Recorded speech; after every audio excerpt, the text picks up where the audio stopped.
Hey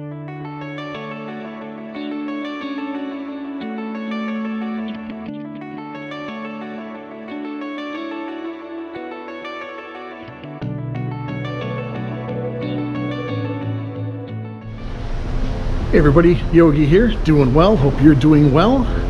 Today we are in Milwaukee, downtown Milwaukee, and we are checking out something that I haven't been to in probably, I don't know, it's been years since we have been to this particular site. It is the Milwaukee Public Museum. So we're gonna check it out. There it is. They're having they're building a new museum.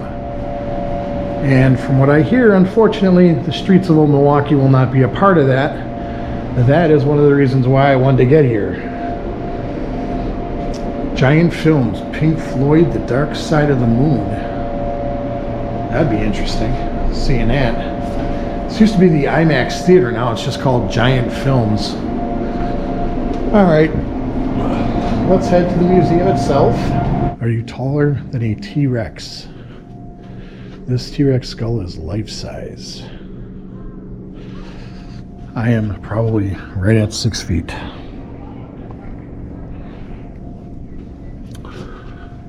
Actually, 5'11". It's museum day, it's $15 admission.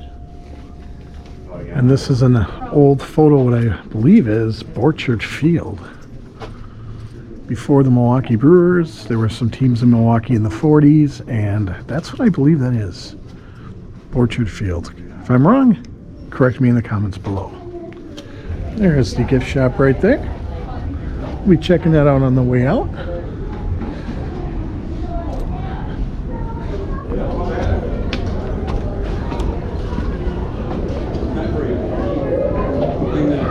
Whoa, look at that guy. Holy cow. Wow, look at this one.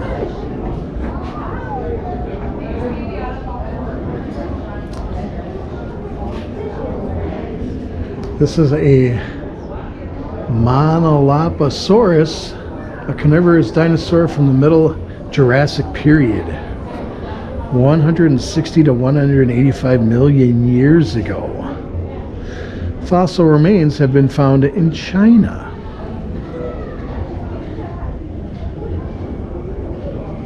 That thing's humongous. Here's the European Village / Streets of Old Milwaukee.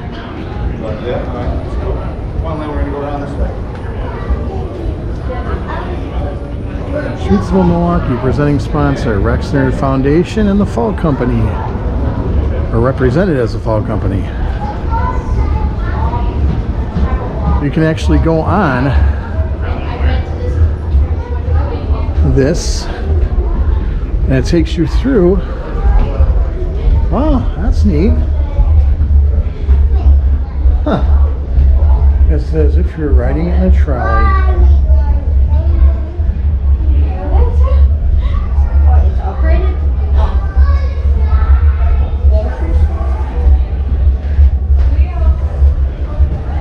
Very cool.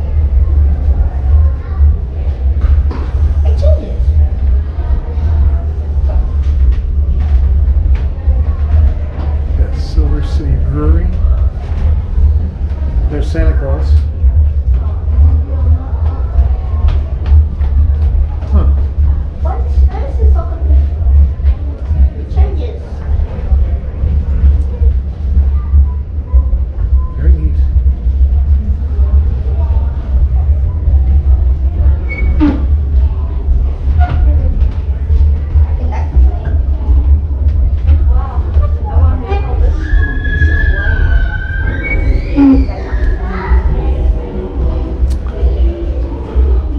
Company. Sendix. I worked for Sendix for a couple years. About 7 to be exact. Look at that office number. Here's the front of the trolley. And they got the track right here.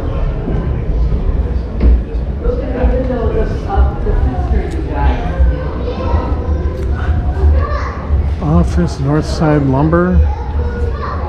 Fresh cut Christmas trees. It really is like taking a step back in time. Got some cigars in there for you. Some old books and a safe. It's a newspaper stand. Daily paper sold here.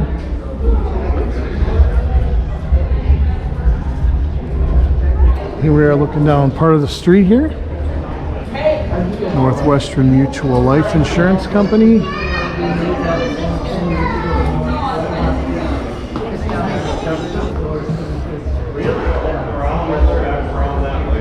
So neat. Northwestern Mutual Life. Down here it says Clody Furniture, Chamber and Parlor Sets. George Watson's son. I believe they're I don't know if they're still around or not. They had been around forever. I don't know if George Watson's son is still there. Hotel Pfister, right there. I don't know if you can see the sign. It's kind of really dark.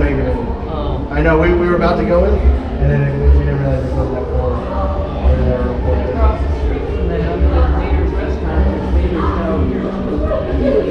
This says the Nikolai Company. There's somebody in there. Can you see him? He's in there. A bunch of stuff in the window frame here. And there's the Usinger's sausage. No, they did not. They deliver. Even if the wheel is smaller. Fred Usinger's. It says here, small businesses in the expanding neighborhoods of Milwaukee were a key part of the daily life in the city. Most small businesses cater to the needs of the people in their immediate areas, providing goods, foods, and services with which they were most familiar in their original homelands. Some of these businesses had such fine reputations for service and quality goods that they became known citywide, drawing people from distant neighborhoods to their shops. Some even grew to become regional and nationally known businesses like Usinger's. Because they got the fine Savaste, yeah? Yeah. That's an old commercial they used to have.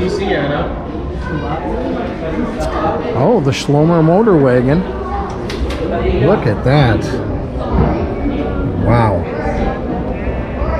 That's a relic.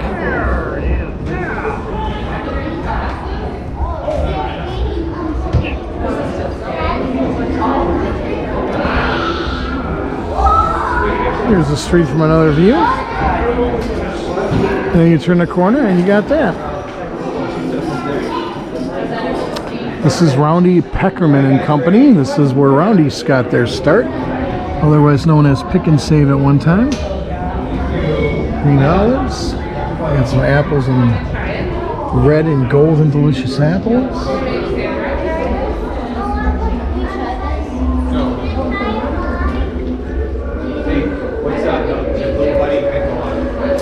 Biscuit Company.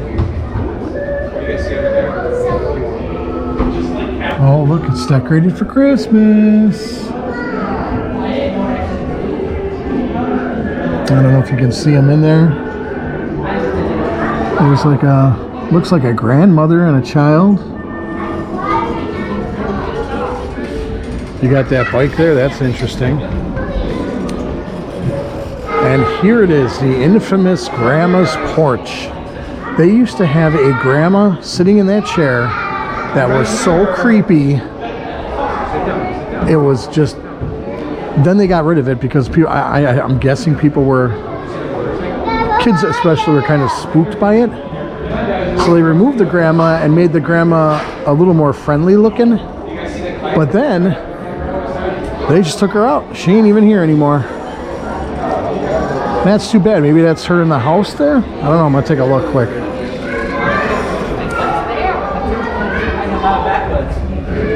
That might be her right there now. I don't know.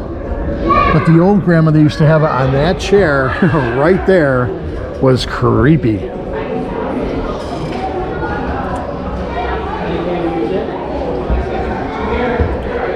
Giardelli's chocolate. This is like a candy shop right here. Here, I'll try it too. Ooh, there's an old Harley Davidson and a postal gentleman getting ready to ride his Harley. Got an old phone booth right there. Frank Topper and Sons, locksmiths, ironwork, and machinists.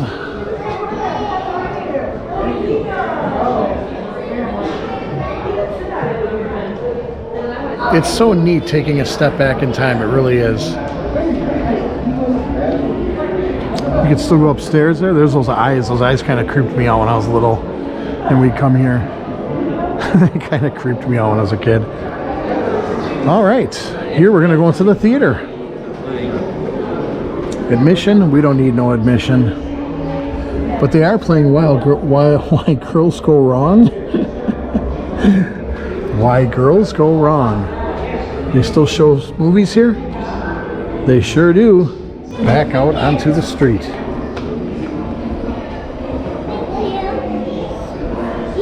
Whoa. Before Summerfest, it says, Milwaukee has always been known as a lively place to live and visit.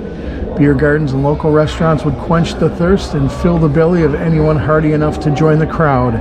Shooting festivals, I'm not even going to pronounce that, and singing festivals rang across the city every summer. The Museum Library after 1899 and the Leighton Gallery were centerpieces of local culture and education. Milwaukee's live theater presented the best of local and national musical and stage talent. The Exposition Center hosted arts, social, and industrial expositions and conventions, and neighborhood theaters presented a wide array of silent films. Milwaukee lacked for nothing culturally and was known for a time as the Athens of the Midwest. And there's the optometrist.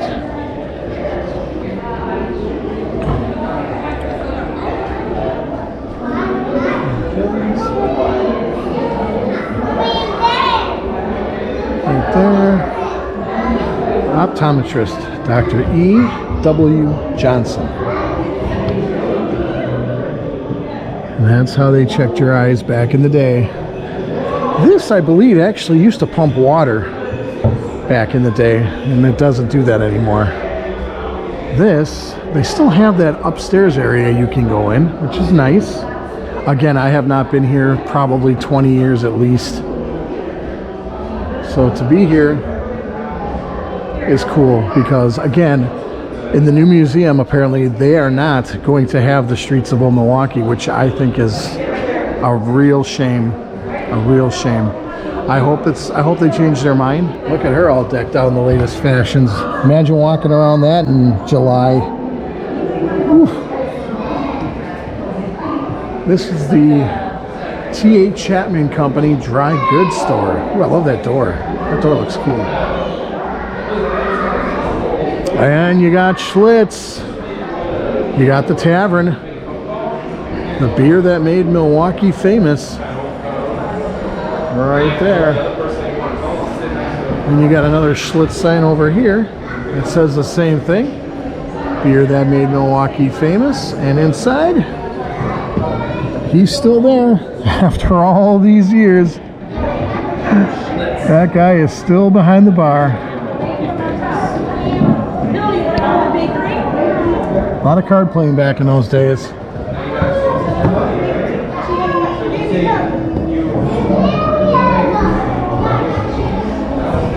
Too bad they didn't have like an area here. Like they used to have a Great America where you could get 5-cent sarsaparillas at the it was Marriott's Great America. Now it's Six Flags. That's in Gurnee, Illinois.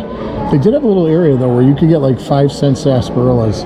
Too bad they didn't ever do something like that here where you could walk into this bar, get a quick drink. I like sarsaparilla.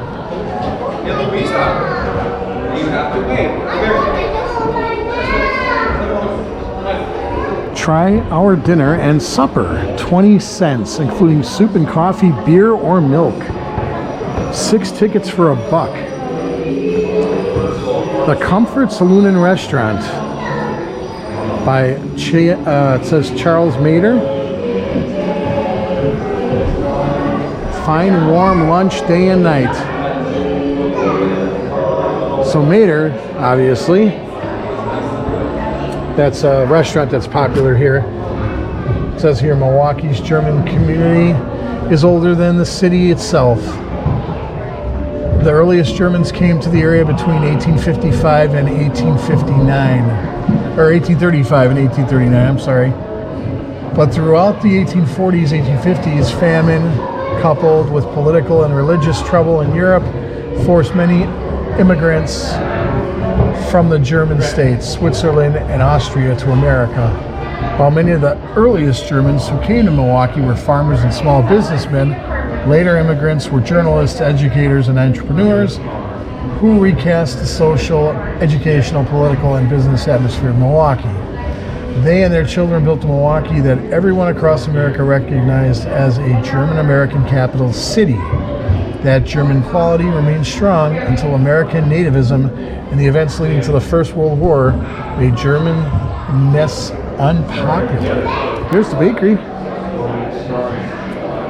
Very neat.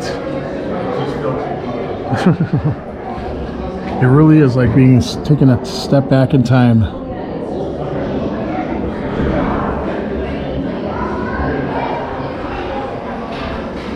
Conrad Schmid Studios. Ooh, I love this colored glass here. Stained glass decorating. Well, obviously, if it's Conrad Schmid Studios, stained glass and decorating, he's going to have stained glass on his window, I would assume. It's a neat little water fountain type thing here. Statue.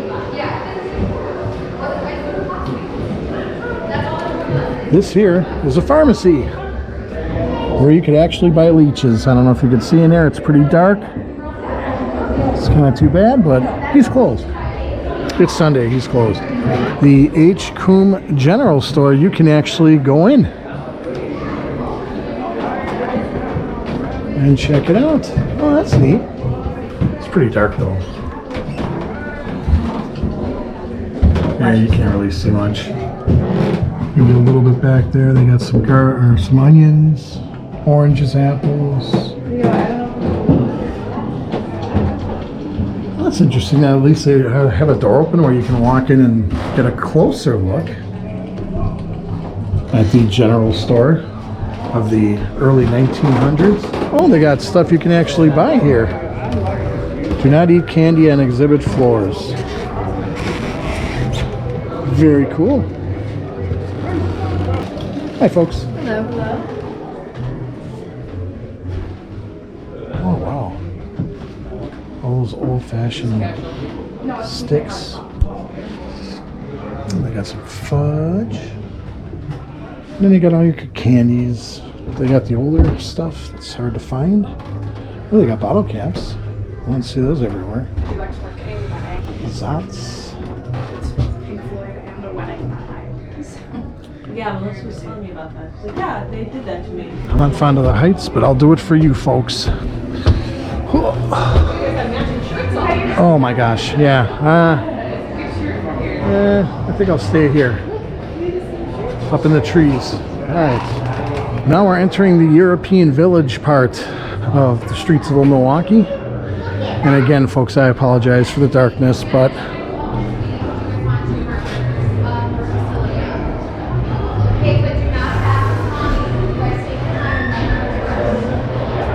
this is the Watsons at home.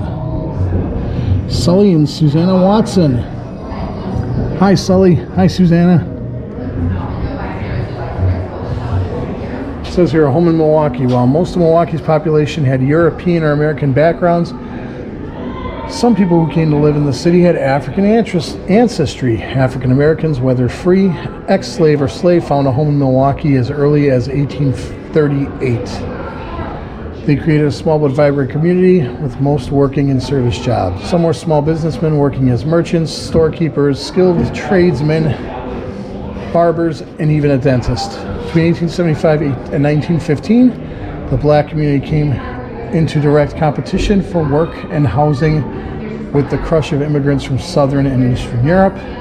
In this competition, the black community was marginalized and concentrated in central city neighborhoods. Look at her, she looks stoned. Must be on some opiates or something. Some absinthe.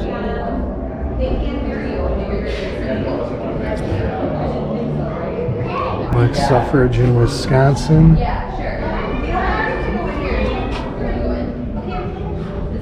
Machine and pattern shop right here. And this about does it for the end of Streets of Old Milwaukee. Hello there, sir. You know what would be interesting? Being here at night when nobody's here. Harnischwager, that is a big company as well here in Wisconsin, Milwaukee. I don't know if they're still as prevalent. Here's an old shot of downtown Milwaukee. Now you're getting back into the days before, you know, it's the European era. You got the Indians here.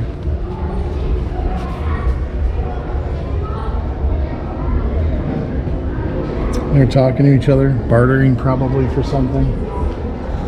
Then you come over here. They used to have a fountain. I think that used to work when I was little. When we come here, this is Pabst Square. Sign. What are they doing in there? Dishes? I don't know. It's hard to tell.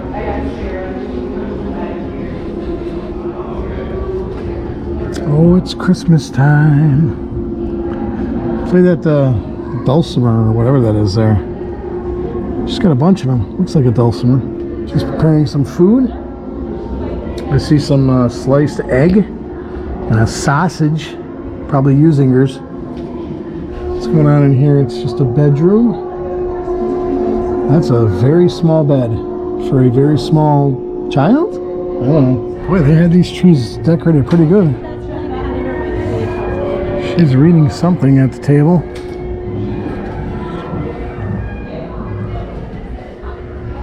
There's some trees. There's a little guy. It says, "I beg you kindly, come drop a coin. But before you do, lift up my hat." Can you lift up his hat anymore? I don't know. I guess you can. Oh, you put the coin or the dollar in there. Interesting.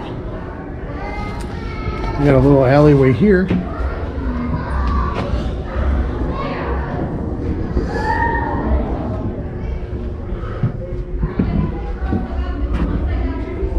Another small little house. She's making some food.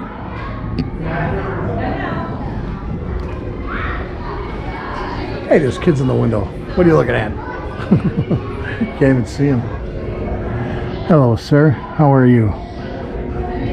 Here's one here. Granny. She's a smiley granny. Maybe they had her on the porch over there at one time. Yeah, she doesn't look like that one granny did. That one granny was creepy. Maybe I'll be able to find a picture of it online and post it of the granny that used to sit on that rocking chair. And this guy is doing something. I don't know what. Oh, he's got a sailboat. He must be building a sailboat. And this guy is getting ready to eat. There's nobody else around though. And there's more bakery stuff. Breads. Alright, that's going to do it for the Streets of Old Milwaukee here at the Milwaukee Public Museum. If you liked this video, please comment, like, subscribe, share. They're all free to do. Yeah, very cool. It's nice to get back here one more time. Again, I really hope they don't they don't do away with this. I hope they can take it to the new museum, but who knows? Who knows? So that's going to do it for this episode, folks. Until the next episode, be good to yourselves, be good to each other. I am Yogi, and I am out of here.